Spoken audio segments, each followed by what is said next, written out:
centers on here, which we're so excited for. Karen is here. Karen's the team leader over in Mount Pleasant. I'm the team leader over in West Ashley. We have an amazing ALC here. We have some on Zoom. We have some here in person at West Ashley. And we are just ready to learn from you. So we are really, really thankful for you to be here. Thank you. And do most of us have the 6 Personal Perspectives manual? Do we all have the manual? Because I did not do a PowerPoint. We're just going to sort of teach them. Got the manual? Okay. Yes. And everybody's got their, okay, good. All so right. Everybody's got the agenda that I shot over to you after, very similar to the one that we talked about. And they've got their 6 Personal Perspectives manual and a multi-year trends. Awesome. And by the way, so let's make sure we're on the same page, Vince. So I'm thrilled with what you're going to do. I looked at your packet and it looks great. You and Karen, I think, are going to have a fabulous day today.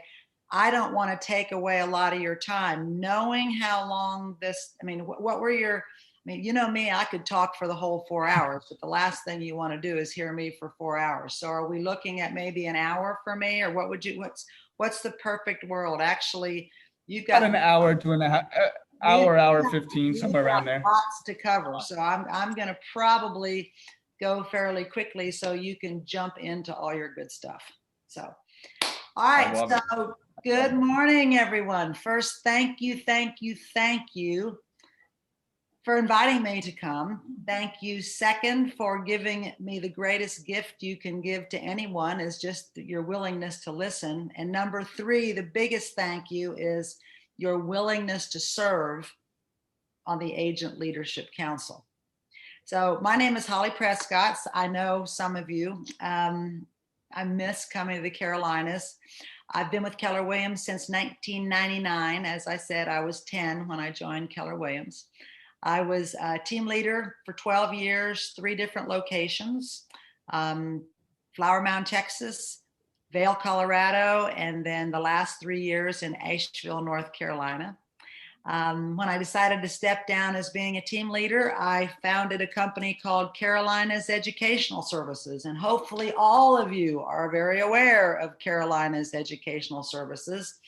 And Karen and Vince, if they are not, I'm going to challenge you in 2021 to make sure that they're all very aware of the great training opportunity they get. Tammy Youngst purchased that company from me 3 years ago and is doing a fabulous job with it. I'm also Keller Williams Master Faculty, and I'm the proud wife of a gentleman that some of you may know named John Prescott, who for 6 years served as the director of BOLD. So I'm very thrilled to be here. Again, I have been teaching the ALC clinic since 2001. The first ALC clinic didn't look anything like what you heard probably a few months ago. And we're going to talk about the difference. I believe that the concept of the ALC is probably one of the most important things that separates us from all the other companies. And I believe that for 3 reasons. Number 1, because it's the one concept that companies are not trying to copy. You know, they're copying our profit share, they're copying our training, you know, they're copying a lot of things, but to my knowledge, and maybe I'm wrong, but to my knowledge and my study of competition, we do not have another concept called the Agent Leadership Council. The second reason I believe that the ALC is so important is because it keeps your team leaders and your leadership in touch with the top 20%. See, Mo Anderson, of course, the heart of our company, and of course, the creator really of the ALC, believes that the ALC should be considered teachers' pets. I love that, teachers' pets. She believes that if we're meeting the needs of the top 20%, we will certainly be meeting the needs of the rest of the market center. And the third reason I think it's so important is because, quite frankly, the ALC develops the personality of a market center. Have you all ever heard the statement, if you want to get to know someone, get to know their 5 best friends? Well, I'm a firm believer that if you want to get to know a market center, you get to know the ALC. So before, there's a couple things that, when Joseph and Vince asked me to speak, of course, they sort of gave me this broad topic. They said, well, we want you to talk about leadership. Well, pretty broad topic, right? And there are tons and tons of great leadership books out there. I've read a lot of them, Ken Blanchard, John Maxwell, all of that good stuff. However, I really believe the greatest lesson in leadership is right at our fingertips. And that's the 6 personal perspectives. So today what we're going to do is we're going to talk a little bit about the reasons Gary Keller created the ALC, and then how the 6 personal perspectives correspond with that. Now, before we do that, I want to ask you all a question, and I want you to write down your answer, and then I want to hear from some of you. I want to hear your thoughts. What is I want you to write down the answer to this question from what you know right now. And by the way, let me back up a second. How many of you are serving on the ALC for the first time? Let's see, just raise your hand. Okay, a few of you. All right, so quite frankly, children, you don't even know what you've signed up for, right? All right, so I get it, I get it. But here's what I'd like from your knowledge of the ALC today. If you could identify the number 1 responsibility you have as an ALC member, I want you to write that down. What is if I ask you, what's the number 1 responsibility you have? What would that be? Write it down. What's your number 1 responsibility?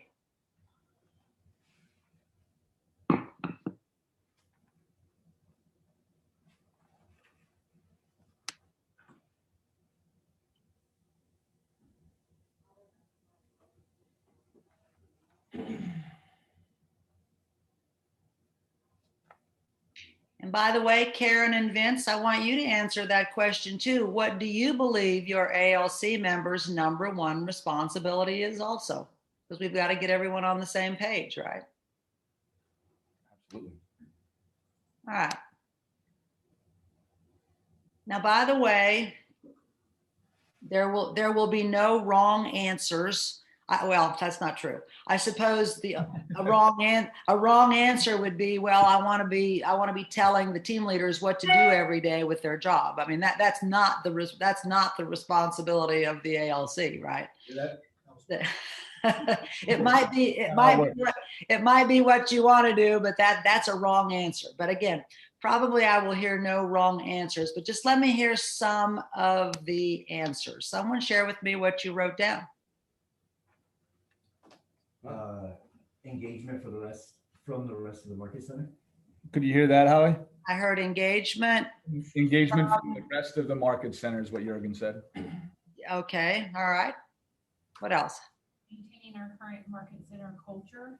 Maintaining our current market center culture. Maintaining our culture. All right. Learn to improve. Learn to improve. Learn to improve. Okay, good. To help and serve others while growing my own business. To help and serve others while growing my own business. Okay.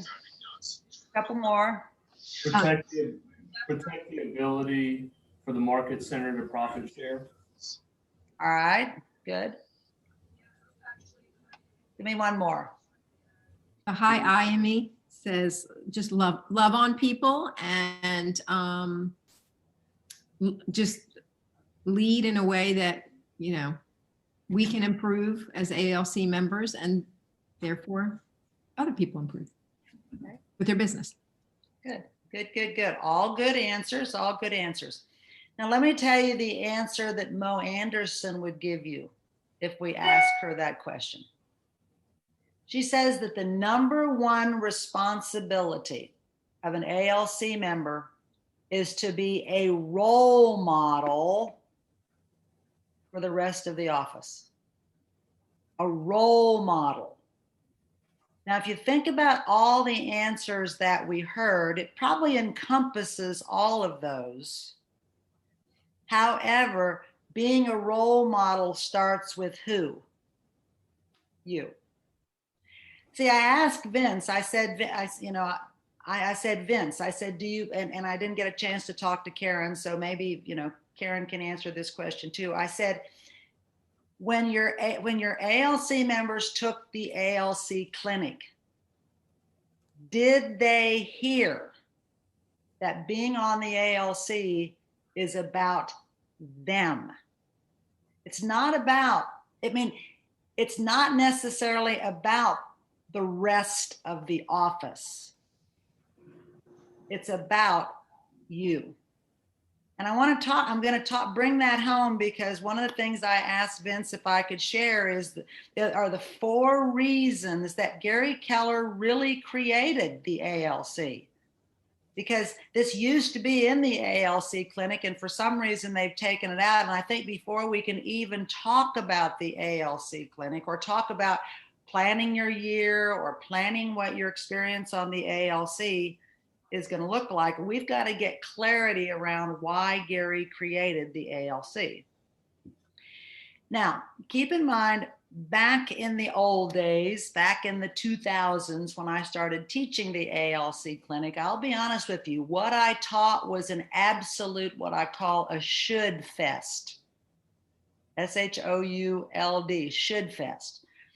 I literally was teaching, you should help all the agents. You should love on all the agents. You should. In fact, quite frankly, for a number of years, I do believe that ALC members may have felt like unpaid help. Now, Susie's kind of nodding her head a little bit. Can you remember? Can you remember those days? Yeah, absolutely. Right. Yeah. Right. And then what happened was in 2007, when the market shifted and our world sort of started rattling a little bit, we all were forced to come back to the basics. And Mo Anderson was no different. She said, okay, we've got to come back to the basics with the ALC. And she sat down with Gary and she said, Gary, why did you create the ALC? And so I'm going to give you now, and by the way, this is in your packet. So pull out your packet. I'm going to give you the 4 reasons that Gary said he intended, the reasons he created the ALC in the first place. So the first reason is for team leaders to hang out with their top people. See, at the end of the day, it's about the team leader knowing the needs of the top 20%. And as our market centers were getting bigger and bigger and bigger, we all know it's so easy to sort of just get disconnected. So the role of the team leader is once a month to sit down with you and help you hit your goals. Find out what your challenges are. Find out what the market center needs to help you. Because if we're helping you, then guess what? The rest of the market center will be helped. Now, it's also an opportunity for all of you to hang out and connect with the top 20%. You know, eagles attract eagles. It's a great opportunity for you to mastermind, for you to share ideas, for you to be connected with each other, for you to become friends. I mean, we hope at the end of the year, your group will end up having a whole new relationship, that you'll actually really connect with each other at a high level. So that was the number 1 reason that Gary wanted to have an ALC, for the team leaders to stay connected with the top people and for you all to be connected with each other. Now, the second reason, of course, is to help develop your leadership skills. This is called the Agent Leadership Council. This is not called the Agent Gripe Session Council. This is not called the Agent, I'm going to help everybody else be successful. You know, and don't get me wrong, I want you all loving on all the rest of the agents. I want exactly what Susie said. I want you to love on them. However, what I see too often is ALC members that hide behind trying to fix everybody else rather than being willing to share themselves and improve their business so that they can be that role model that Mo wants them to be. So the second reason is to develop your leadership skills. And of course, one of the greatest ways that Mo felt that could take place would be asking you to chair a committee. Now, please understand, it's not because we think you have nothing else to do. And quite frankly, chairing a committee is not doing the team leader's job or doing the staff's job. Chairing a committee is an opportunity to help yourselves. If you're the chairman of the career development committee, great, then you've got the opportunity to bring in training that the top 20% needs that will impact everyone else. If you're the chairman of the finance committee, absolutely, you're the keeper of the budget. You're watching how the market center is spending money. However, and I know you're going to be talking a bit about this later, the number one role of the finance committee is making sure that all the ALC members have P&L and balance sheets and budgets. So again, serving and chairing a committee is to benefit you, not just everybody else. If it benefits you, it will benefit them. And of course, we also know that, if you wake up in the morning, you're a leader. If you work with a buyer, you're a leader. Work with a seller, you're a leader. If you're a parent, you're a leader. If you're a spouse, you're a leader. So Gary believes that the world needed great leaders, and the Agent Leadership Council was a fabulous opportunity to develop that. Now, the third reason that he created the ALC was, quite frankly, so that you all would get your unfair share of the gift. Let me give you a little history. Some of you may have heard this story before. Susie probably has. If Maggie's on, I'm sure Joseph has. But so, back in the late 80s, Gary created Gary and drawing a blank, Williams. Anyway, Joe. Thank you. Created Keller Williams. And they very quickly became number one in the Austin area.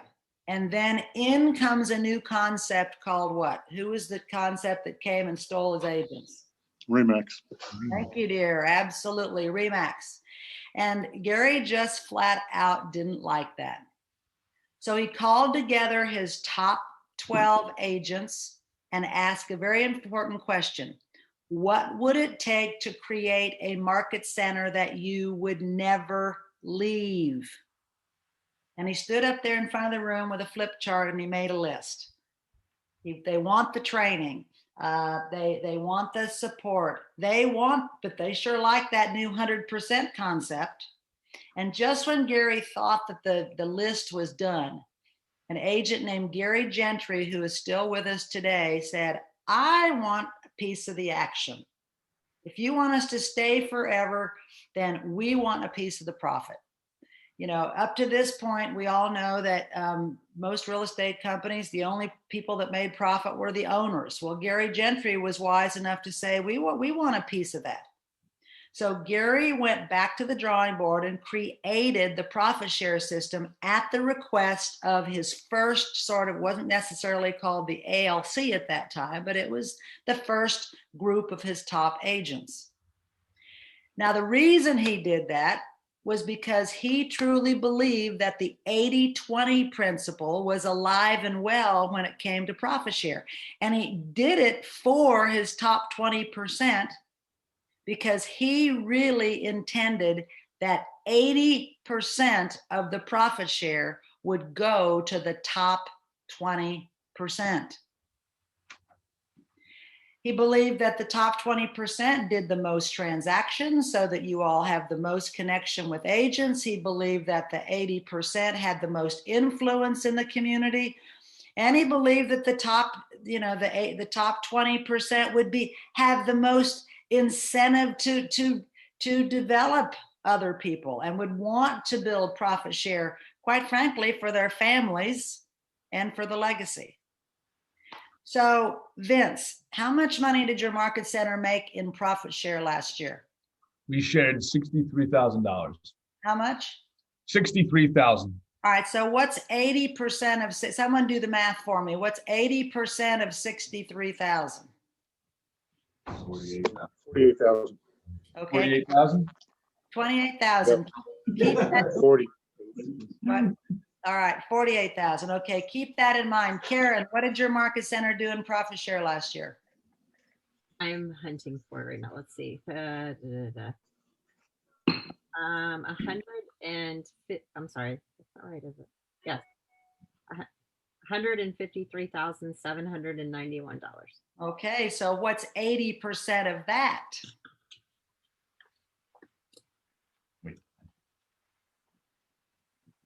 123.20. 123.20. Now, in your packets, I'm not, and again, your team leaders are going to be covering this later today, but in your packets, I have asked them to share with you how much money the top 20% made in profit share last year. And quite frankly, we need to help you. We're now again, maybe 80-20, maybe 80% is an unrealistic goal.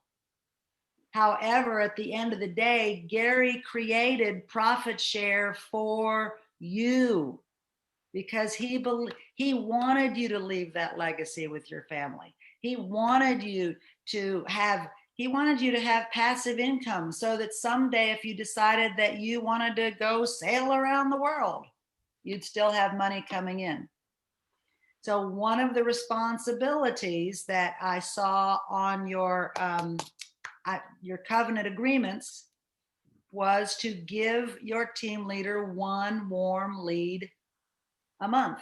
Now, quite frankly, I'm going to be honest with you, that's a very easy goal. Well, it's not ambitious. I teach a lot of these ALC clinics and I see 3 leads a month. I see 5 leads a month. Your team leaders are quite frankly giving you a break. But let me share with you, if you do intend on building your profit share tree, and again, you'll have a long discussion about this later. I don't want to get too into this. Now, for about 6 years, I was a MAPS coach and I coached team leaders. And a good conversion rate for a team leader was 30%. 30% of the appointments that they had actually joined. So let's say you follow your covenant agreement and you give one warm lead a month. Well, hopefully if I don't know what the percentages are with your team leaders now, but hopefully you'll get 3 recruits from that, hopefully. But again, the point is the more leads you give them, this is no different than our real estate business. The more names you give them, the more opportunity you have. And I want to end the discussion on profit share by saying, don't look at this as recruiting. Look at this as changing someone's life. Every single one of you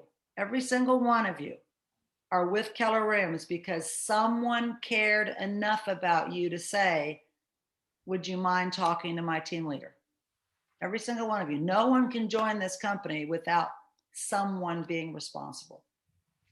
So again, as your team leaders focus on this concept of passive income and profit share, please understand that the reason is because that was Gary's intention. That's what he wanted for the ALC.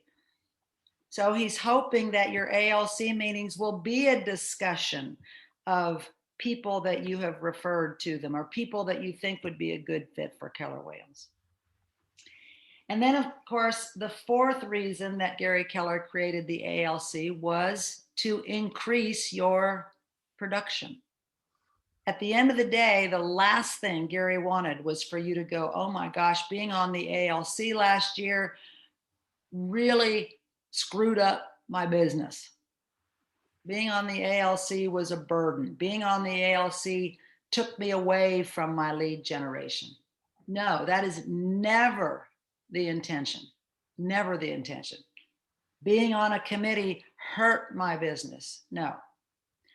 So again, we're going to talk about how do we make Gary's reasons for being on the ALC?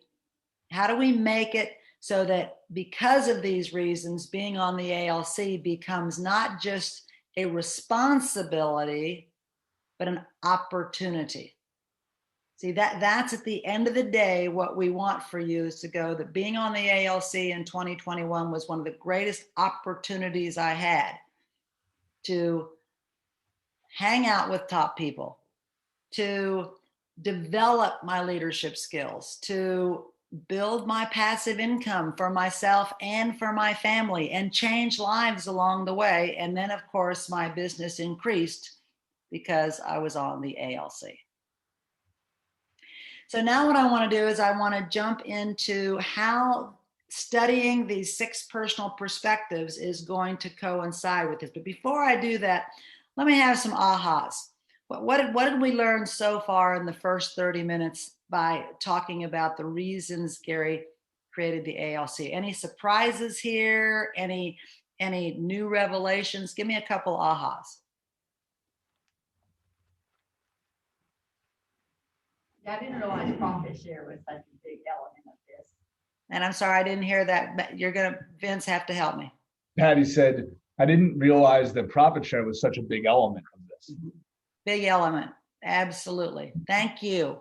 Good.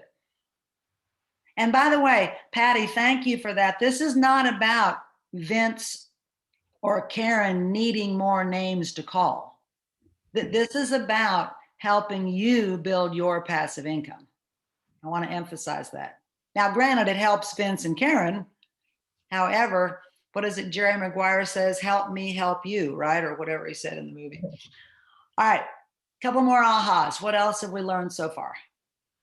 I guess I never really considered the fact that other brokerages or market centers didn't have ALC types setups.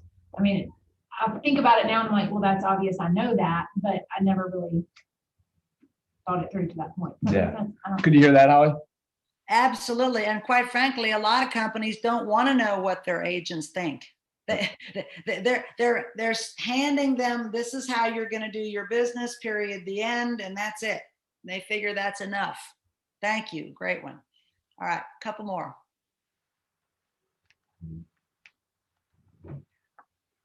I would piggyback on that. I think when you started, Holly, for me, a big aha was because you see a lot of companies kind of copying profit share, copying the concept of teams, copying this, that, or the other thing, expansion. But the only thing that they're not copying is probably the heart and soul of the culture of KW, which is the ALC. It's a really good point. Right. All right, I've heard everything from West Ashley. Let me hear from at least 1 or 2 from Mount Pleasant. Make sure I've got you all with me. Make sure that you're getting it.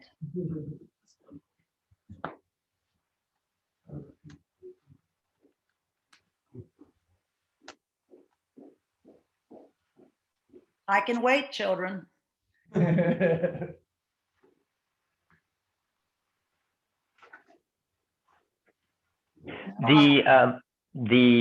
The idea of just focusing on growth for our businesses what struck me as important.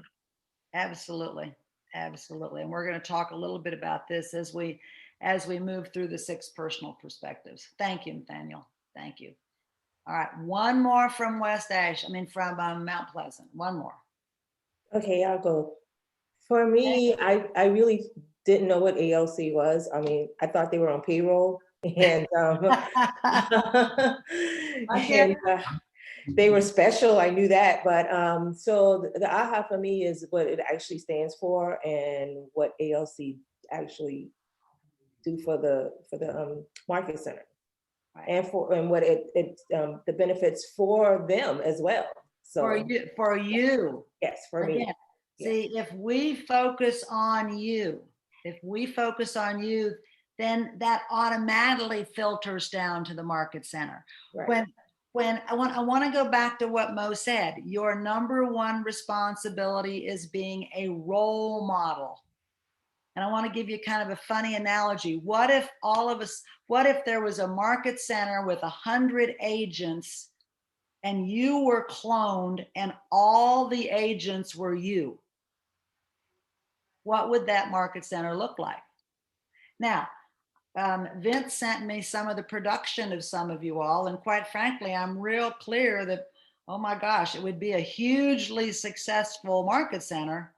However, high production doesn't necessarily make you a role model. Does that make sense? So again, the thing to keep in mind here is that the reason we're focusing on you is because everyone is watching the ALC. Everyone is watching you. And if you set the right example, everyone will rise to that occasion. Thank you, thank you, thank you. All right, now let's talk a little bit about why I think the greatest leadership lessons we can learn are right at our fingertips, and that is through the 6 personal perspectives. So I want you to turn, if you've all got manuals, I want you to turn to the very first page. It doesn't look like it's got a page number on, but it says the 6 personal perspectives defined.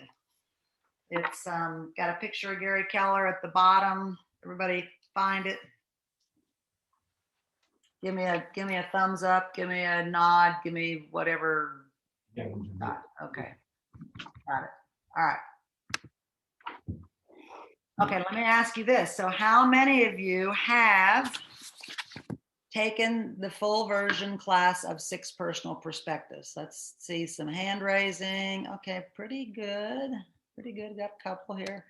All right, let's say it again. All right, good, good, good, good. Well, I'm going to encourage Karen and Vince.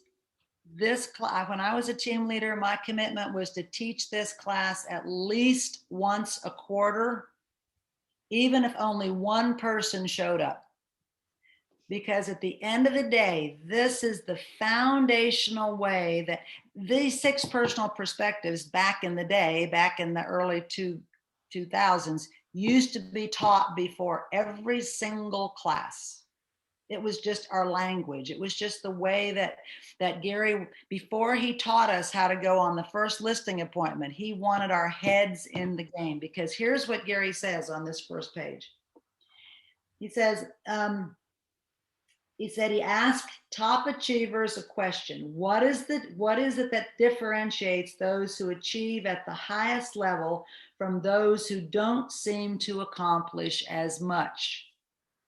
And his answer down at the bottom of the page, he says, when you interview the very top people and ask them their biggest challenge, it's invariably they will say mindset.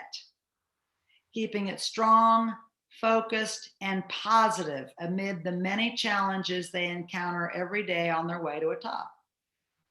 Gary continues, life is an inside to outside experience. When you get this at a deep level, you realize that who you are inside determines and drives what you are outside. The very best achievers know this and therefore truly work on and protect their mindset. See, what the world sees of you is who you are on the outside. What the market center sees is who you are on the outside. However, who you are on the outside is driven by who you are on the inside. So one of the opportunities, I believe, to be on the ALC is to give you that opportunity to develop that mindset, to go into that ALC meeting knowing if you're really having a tough day, or if you're really struggling in some area of your business, or maybe even in some area of your life, you've got a place to go where you can get support. You've got a group of people around you that, as Susie said, love you so much that they're willing to help you in any way, shape, or form. Mo Anderson says that the best ALC meeting she ever went to was a meeting where everyone went around the room and they were talking about their production, and almost everybody in the room was hitting their goals except for one person. And his name was Joe.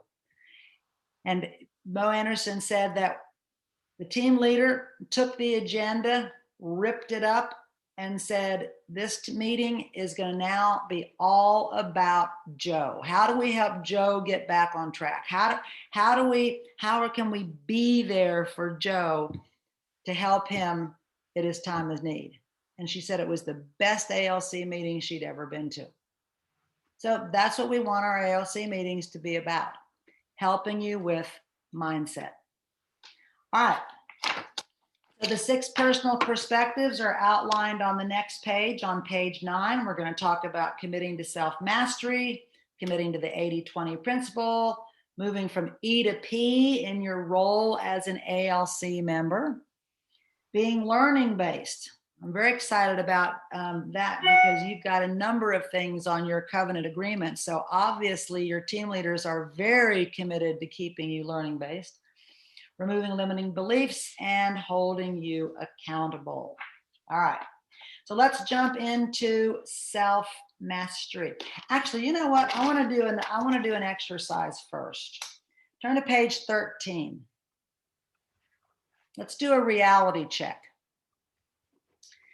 Let's see where we are right now. I'm going to change it just a little bit, because I want the first circle, I want you, it says, what is your goal? I want you to write down what was your goal in 2020. What was your goal in 2020? And I want you to put it in that circle right there.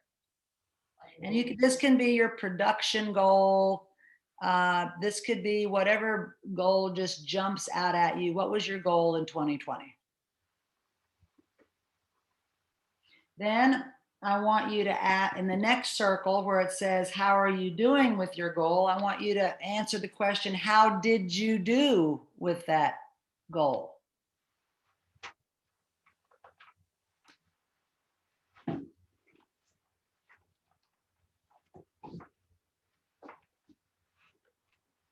And the next question says, all right, so how did you feel about that? If you hit your goals and went way past it, you had an awesome year. It was a great year.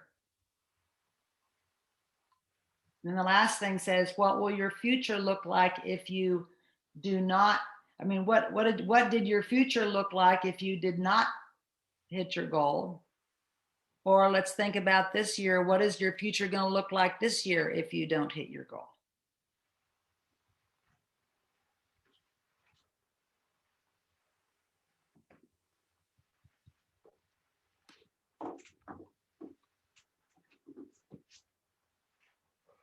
All right, who's willing to share what they wrote? Remember, these are now your newest best friends. These are going to be people that you're going to meet with every month to support you, to love you, to help you. Who's willing to share what they wrote? John Jay, you want to share?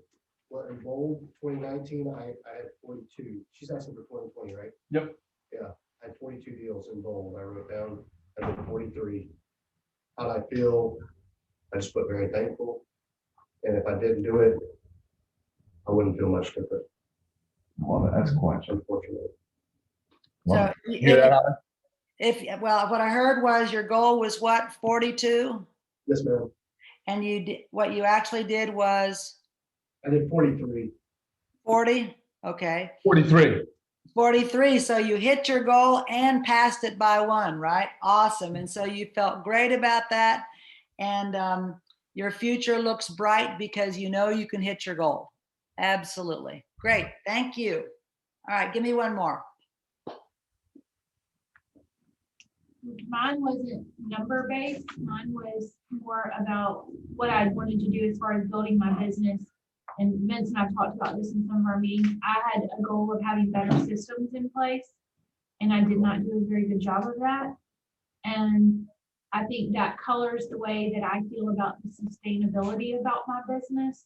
And so it makes me feel like I'm not going to be able to maintain the rate that I'm going. And so it makes me feel like my future is uncertain until I can get those nailed down. Thank you so much for your honesty, because I'm going to tell you, you are probably not alone in that. See, wouldn't that be a topic of conversation where everyone could support her in an ALC meeting? See, this information is important, first for you to acknowledge, and second, to share with your newest best friends so that they can help you, so that 2021 doesn't end up the same way as 2020. Thank you so much for your honesty. So good job. Good job. Anyone else? Give me one more. Give me a Mount Pleasant. Holly, I want to share just because I think this is the group of people that I think are role models in the Market Center and have really impressed me, and I know they're looked up to. And so I want them to know that I'm extremely grateful for them. My 2020 goal that came out of Bold was a Keller Williams leadership role where I could have a huge impact on others. So here I am, and I feel excited, motivated, and inspired, and just sitting here on the Zoom camera, seeing everyone's faces and going through this process. I'm grateful and blessed. Awesome. Awesome. Great. Good job. All right. Now let's jump into the first perspective. Turn to page, let's see. Well, again, there's no page number on this, but let's see. It will be the page before. It's supposed to be page 17. It says, step 1, commit to self-mastery. So the first thing I want to define is based on, if you're committing to self-mastery, right in the middle of the page, it says you are willing, you know your goals, you know your strengths and weaknesses, and you know how to work with both your strengths and weaknesses to seek and master the necessary knowledge, skills, and habits to reach your goals. See, mastery is the possession of great knowledge, skills, and habits. Self-mastery is the possession of great knowledge, skills, and habits that make you the master of you. Now, the reason this is significant in the ALC is because, again, as we've talked about, your ALC meetings are now masterminds. It's important that you know each other, know your strengths, know your challenges. One of the things that you're going to be talking about moving forward, and I'm thrilled to see that Vince did it and I'm sure Karen did it too, is all of you were asked to take the DISC. Because again, we're not all the same. We're not all the same. For instance, if you're in if you've got someone in a meeting and they're struggling with their business, well, let's see, this was fun. Telling someone like the Greg Flanagan, who's a DI, to sit behind a computer and enter his database is not going to go well, right? And yet then let's say someone like Patty, who's an SC, telling her to go knock on doors or telling her to go, call FSBOs, not that she won't do it, but it may not be her favorite thing to do, right? So this is why understanding behavioral styles is so important, so that we can help people develop their business in a way that works for them. Who was my cute little girl that said that they were struggling with their systems? What's her name? Because her name doesn't come up on Stella. What? Stella. Stella. All right. So see, Stella is an she's an ISC. ISC. So Stella loves people. She's steady, great listener, but systems and detailing, she's a C. That's probably, even though her C is above the line, it's probably not her favorite thing to do. I guarantee you, if I got back into real estate right now, I am a DI. The first thing I would have to do is hire a great detailed SC to keep me straight.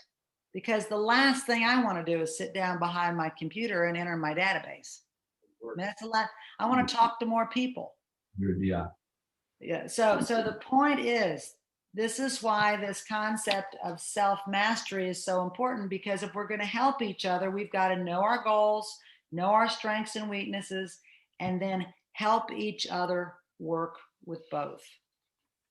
So committing to self-mastery, committing to being willing to truly know yourself and know each other is going to be a major part of being on the ALC.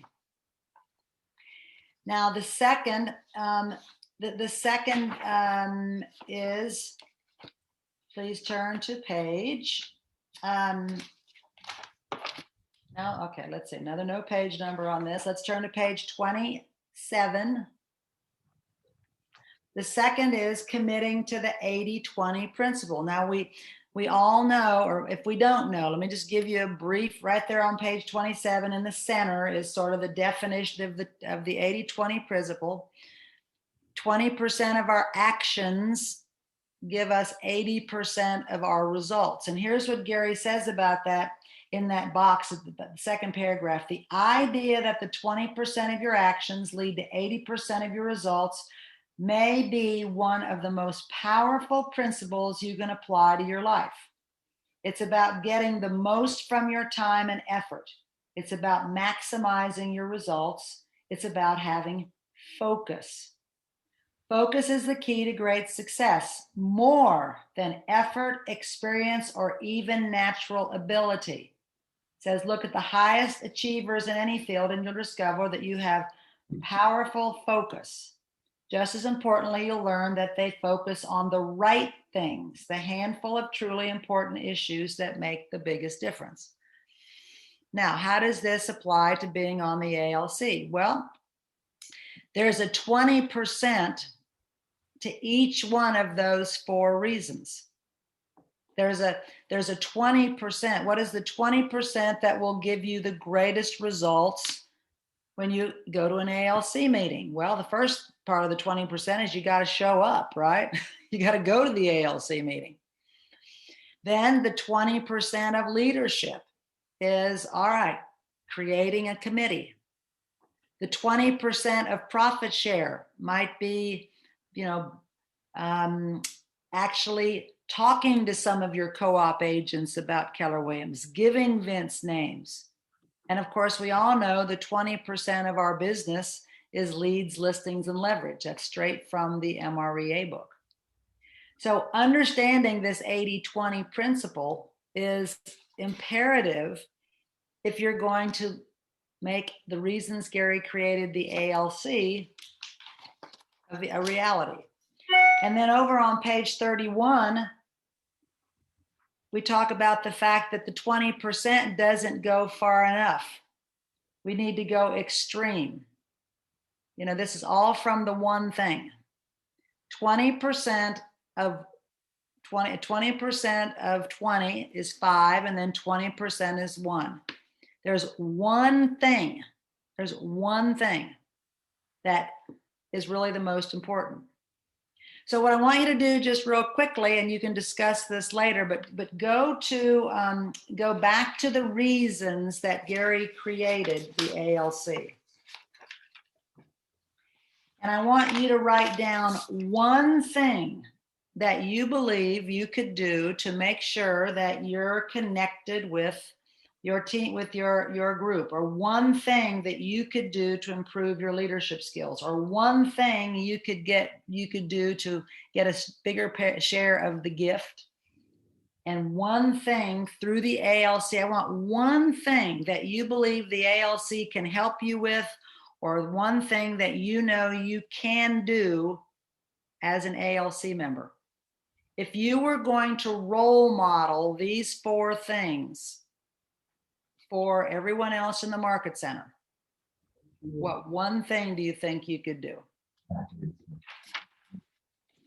Yeah, so like one thing of the 4 in your agenda packet. Yep. I want you to write, there'll be 4 things you'll write down, but I want you to write one thing next to each one of those reasons. If you are role modeling the market center, what one thing could you do to role model your ALC meeting, being a mastermind, your unfair share of the gift, your production? You're back into this right here in this one. There's the 4 reasons that the ALC was created. You're just writing next to each one of those 4, the one. Just one thing. One thing in each one of those categories that you can do to make those things come to fruition for you.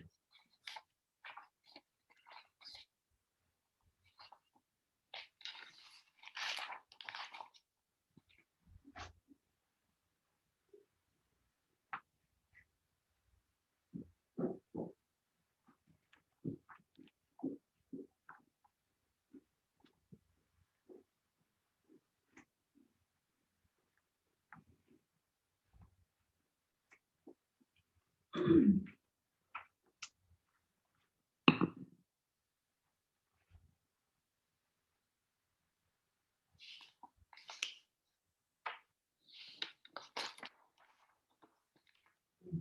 to do within that, the ALC, or Yes. is it bigger than that? It's just what we can do Yeah, what we within can- this group.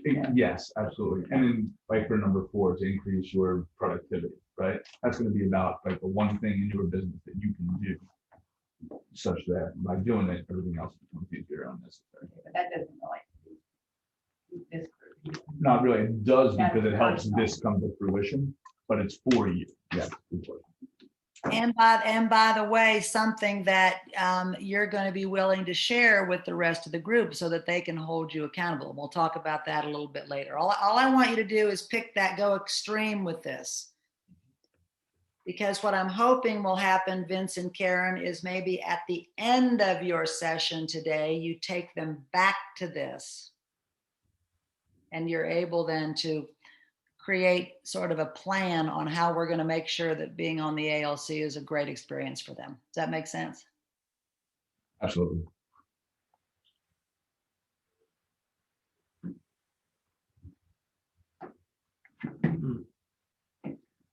Kelly, tell us what.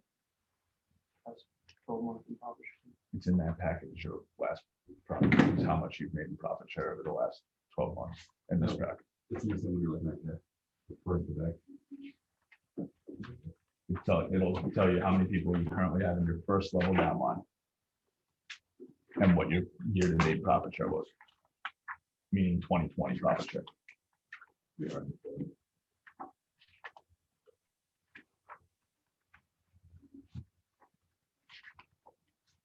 How do we add that up at the end of next year so it's more that looking like the 80% rather than the 20%? Exactly.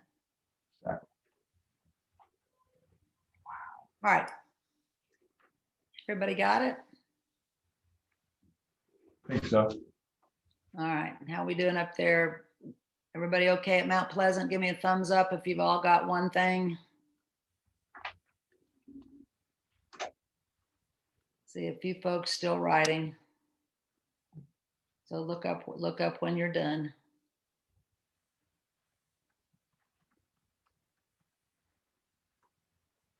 Awesome.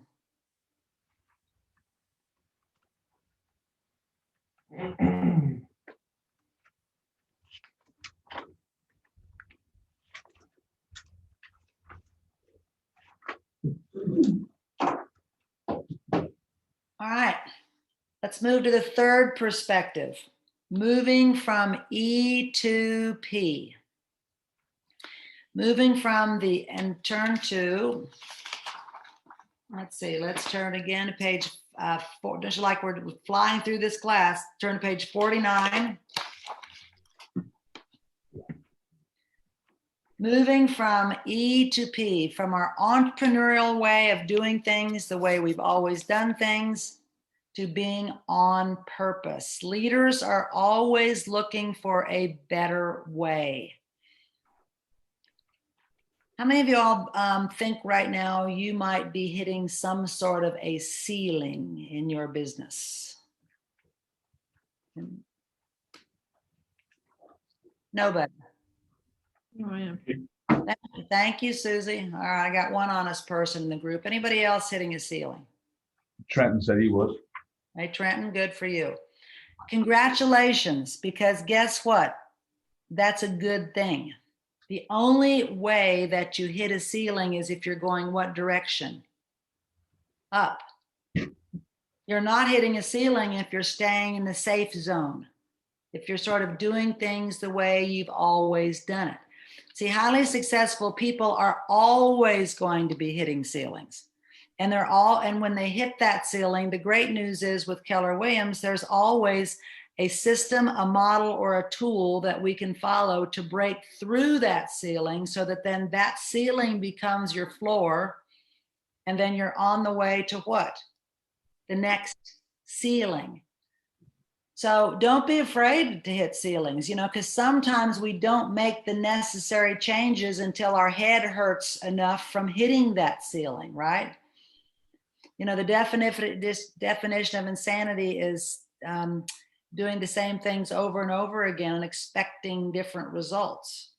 You know, 43 transactions might be awesome for you last year, but all right, now who is my friend up there in the front that I'm looking at right now? How many deals do you want to do Joe, in 2021?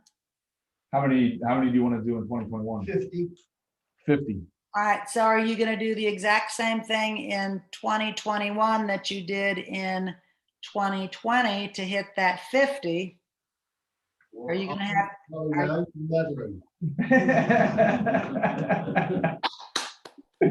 I love it. The point is, chances are if you want to move up, you're going to have to do something different. And of course, that's what we all avoid is change, right? Moving from E to P requires change.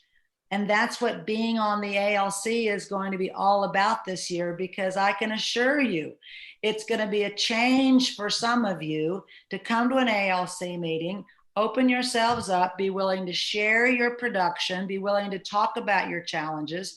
It's going to be a change for some of you to start really thinking about profit share, really giving Karen and Vince referrals. It's going to be a change for you some of you to lead a committee and be able to let go and let people do things for you, not necessarily doing it all yourself. Aren't we all I mean, I'm a control freak. I know it. You know, I mean, one of the biggest complaints I hear from committee chairmen is, well, I had to do it all myself. Well, then the question I ask is, did you allow other people to help you? So being on the ALC is probably going to force some of you to move from E to P, to go from the entrepreneurial style you've always done to being on purpose and doing something different. And on page 51, there's a model to follow when you do want to move to being on purpose. It's about focus. It's about finding options. It's about finding models to follow. You know, if I were interested in building my profit share and making more money, I'd find my top profit share earner in the market center and go, so tell me, how did you make all this money in profit share? What did you do? Did you go shove someone against the wall and say, if you don't join, I'm going to shoot you? Probably not, right? So look for models to follow.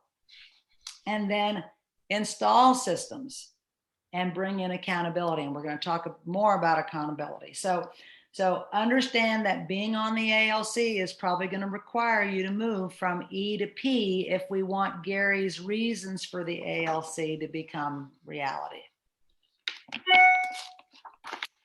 And then step perspective number 4 is being learning based. Turn to page 55. And again, I'm very excited because on your covenant agreement, which hopefully you all have signed. Has everyone signed the covenant agreement? Yep. Under training, you've got a very healthy list there. Attend the ALC clinic. Attend family reunion coming up right around the corner, right? At least one regional covenant class per year. Be open, this is a biggie for me, be open to teaching or hosting trainings and masterminds. Why do we ask you to teach? Because if you truly want to master something, what do? We teach it. We teach it. The reason I teach Train the Presenter, my favorite class to teach is Train the Presenter. And I've been teaching for Keller Williams since 2001 is because I want to continually get better. So teach it to master it. Attending business planning clinic. Now, let me ask you a question. How many of you took business planning clinic this year and have a business plan for 2021? Okay, I'm seeing one thumbs up. Raise your hand. Okay. All right, so Karen, I see a lot of people who have not raised their hand. Here's the deal, sweetheart. It's never too late to offer a business planning clinic. In fact, many market centers will do a business planning clinic just for their ALC. That becomes an ALC meeting. That takes the place of an ALC meeting. So if your ALC does not have a business plan, what is it Gary says? If we don't know where we're going, we're never going to get there, right? So don't think it's, even though we recommend you do it in October, there's no reason why you can't do it right now. Just a suggestion. And then attend Bold once a year. Well, hopefully Bold comes back in some way, shape, or form. But the point is, highly successful people are learning based. Leaders are learners. Leaders are the first people to sign up for a class. Leaders sit in the front row. Leaders are the people who are the role model. If the market center sees you going to classes, sees you attending family reunions, sees you participating in learning based activities, they're going to say, wow, I need to do that too. This is probably one of the greatest areas you can be a role model to your market center. So being learning based. All right, the fifth, and of course in the book, it's got all the things, the potential classes you can take. And hopefully all of you are participating in all the CES classes that you're being provided. Put a little shameless plug in on that one. All right, so the fifth perspective, turn to page, let's see, again, no page number, but this would be on page 77, removing your limiting beliefs. So I am certain if you look at your covenant agreement, some of you are probably going to have some limiting beliefs about that. Do they have their covenant agreement in front of them? They don't, no. No. But they all signed it, and I'll get them a copy. Okay, it's no big deal, but yes, they all should have a copy of what they've signed, because you know there are a lot of things that you are agreeing to, and hopefully you remember what you agreed to. And when you read this, you may go, "Gosh, how am I going to get all this done?" Well, that's a limiting belief. An unlimited belief would be, if I concentrate on getting these things done, it will improve my business. It will improve my experience being on the ALC. It will help other ALC members. It will help me build my downline. We all have limited beliefs. No one is immune from them. I don't care how successful you are. I don't care how productive you are. Limiting beliefs show up. The issue is that you don't have limiting beliefs. The issue is, what do you do with those limiting beliefs when they raise their ugly head? See, I even told Gary he ought to change this. I don't like step 5 saying removing your limited belief, because I don't think you remove them. I think the real word there is control the limiting beliefs. And again, that's what being on the ALC is going to be all about for you. It's going to be helping you control those limiting beliefs when they show up on the scene, because they will. Vince, I can't give you a lead every month. Well, the question is, who have I talked to recently that even has expressed an interest in real estate? Gosh, yes, I can get, I mean, how many of your clients say to you, gosh, I've always thought about being in real estate? You know, the lead you give Vince and Karen doesn't necessarily have to be a top producer. They'll take any lead you can get, right? Is that a fair statement, Karen and Vince? Oh, yeah. So the point is, a limited belief is there's no way I can give them one lead a month. When the truth is, you all are out amongst people all day long. And what a great profession we have right now. And then, of course, the last one, the last perspective is, of course, my favorite, which is, and please turn to page 83.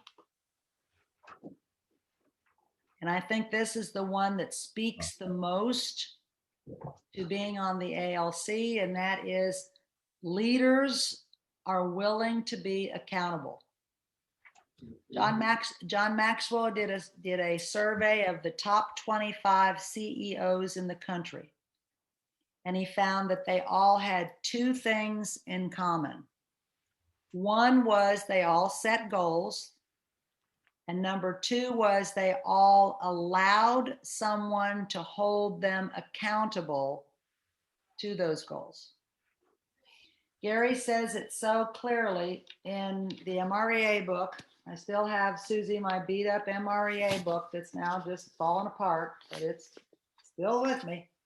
Here's what Gary says. Accountability is the relationship choice for champions. Choice. You choose accountability. Will you repeat that? I'm so sorry. This is, by the way, this is on page 301 in the Page MREA book. Accountability is the relationship of choice for champions. Mhm. Highly successful people embrace accountability. They want accountability. They look for accountability. They don't hide under the covers and go, oh, I don't want to tell anybody what's going on in my life, right? Mm. Gary says, so the key to accountability is to select a person, coach, consultant, mentor, or peer partner, or a mastermind group. That's what your ALC is. And then meet on a regularly scheduled basis to review your goals and results. See, you're one of two things. You're either accountable or you're a victim. And it's kind of explained there on page 84. You know, when life happens, you go one of two ways. You either go to the left side where you are ignorant and don't seek reality. You ask no questions. You deny it. You fight reality. That's not the way it is, or it's too hard right now, or I don't have time to think about profit share, or gosh, this committee is a pain, right? You blame, no one's doing their job on my committee, or it's too, you know, there's so many multiple offers showing up out there. There's no way I can get a deal done, right? You make personal excuses, or you just sit back and go, I'm going to wait and hope. Now, the accountable person goes to the right side, seeks reality, says, what's the situation? Acknowledges reality, says, this is the way it is, and I'm going to figure out how to deal with it. Owns the issue, says, okay, if it's going to be, it's up to me. Finds solutions, and then gets on with it. Guys, just like limiting beliefs, we are all going to be in a continual slide between being a victim and being held accountable.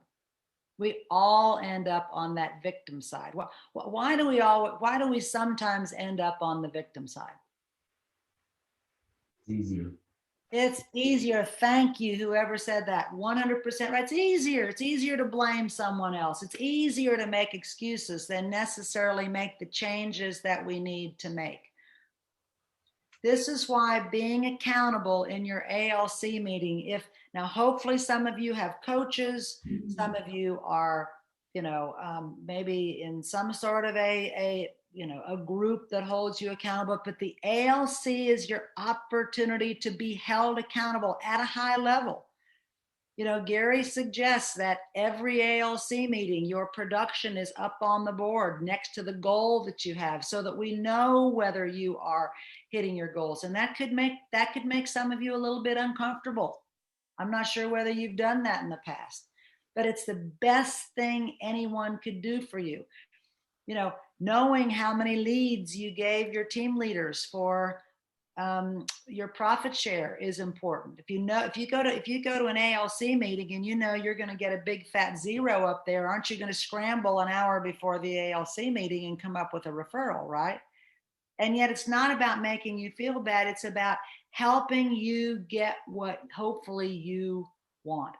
Accountability, the relationship choice for champions.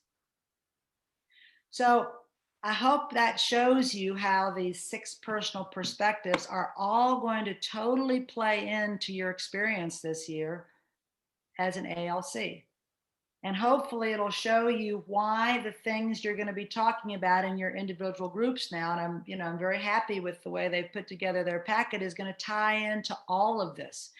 Because at the end of the day, we want the reasons that Gary Keller created the ALC to become a reality in 2021 for West Ashley and for Mount Pleasant. So Mo Anderson says, if you don't get 7 hugs a day, you get weird. Well, in this day of COVID, of course, we don't hug that much. We just do elbow bumps. But as I wrap up and turn it over to your team leaders, I need 7 ahas from what we just talked about for the last hour and 13 minutes, or I'm going to get weird when I go hang out with my husband today. So I don't want to be weird. So I need 7 ahas. Give me 7 ahas. Who wants to give me the first one? I'll give the first one. Leaders need to be held accountable. Yeah. Leaders want to be held accountable. I mean, not do they just need, yes. Here's the thing, sweetheart. Everybody needs to be held accountable if they want to hit their goals. Leaders choose to be held accountable. So perfect. Good, good, good. All right, 1.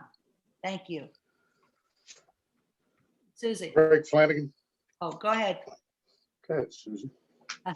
Highly successful people hit ceilings and they need to break through that ceiling also. And by the way, it's a good thing to hit a ceiling, right? It's a good thing because that means you're going up. By the way, I like your glasses. They look like mine. Anyway, thank you. Good job. Number 3. Now, Susie. I need to do. Oh, okay. Susie, go ahead. I need to do a better job of reviewing my goals on a more consistent basis as opposed to right year and putting them in a drawer. Boy, isn't that the truth? Isn't that how we make New Year's resolutions, right? We are so intended. We've got, I'm going to lose 10 pounds this year. And then we put that in a drawer. And then December 31st, we still have that same 10 pounds, right? Yeah, I got it. Good. Okay. Number 4. Okay. The limiting belief thing, and I guess maybe it's because I'm struggling with that. What do you do? It's what do you do with that limiting belief? You're always going to have them. So don't beat yourself up that you have a limiting belief, but how do you control that limiting belief? How long do you let that limiting belief stay there without you figuring out? And by the way, you can go to your ALC meeting and say, look, I've got this limited belief about whether or not I can do such and such. Has anybody else experienced this? And what have you done about that? That's a great ALC meeting. Absolutely. Number 5. That story, I think it was about Joe. Was it Joe? And how that was one of their most prosperous. Mo Anderson said it was the best ALC meeting she'd ever been to. Absolutely, because our goal is to help every one of our top people on the ALC hit their goals. Absolutely. Good. All right, 2 more, and then I'm off to the races, and you're into the fun part of your day. All right, give me 1 more. 2 more. Moving from E to P requires change. Yeah, and of course, don't we all love change, right? How are you, my dear? Good. Last but not least, 1 more aha.